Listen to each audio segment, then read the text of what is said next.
Hello everyone, it's Rick Carson and we're at the wonderful Make Believe Studios, and for this week's Fader Friday, I'm going to talk about the difference between the channel input side of a desk and the monitor input side of a desk, and we're going to use our API Legacy, which is a split console, to represent these things. On the channel side of the desk, you tend to have microphone preamplifiers, which we don't utilize in this desk because we have all these guys that we tend to use, but you have microphone preamplifiers, you have equalizers, you've got your line input, you've got your aux sends, you've got the ability to send to buses, you've got pan pots, you've got solo, you've got mute, you've got channel inserts, you've got a fader, and this would be typically where you'd bring up microphones during recording and send out to your tape machine back in the day. Tape machines didn't sum, so all of those individual 24 outs of a tape machine had to show up somewhere. The monitor side of the desk is where you would do that. You also had the ability to send to your cues. On this console, you can link your cue and send trims. So if you want to send from that side out to the headphones, you can.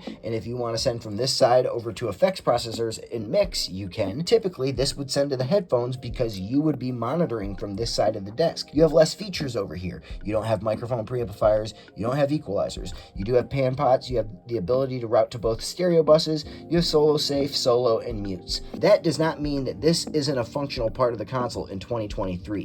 A split console like this has tons and tons of real estate for line inputs. Sometimes it will sum things like keyboards that are line output or multiple guitar microphones that are mic'd with external preamplifiers to monitor sections, and I'll use the extra stereo bus to get into Pro Tools.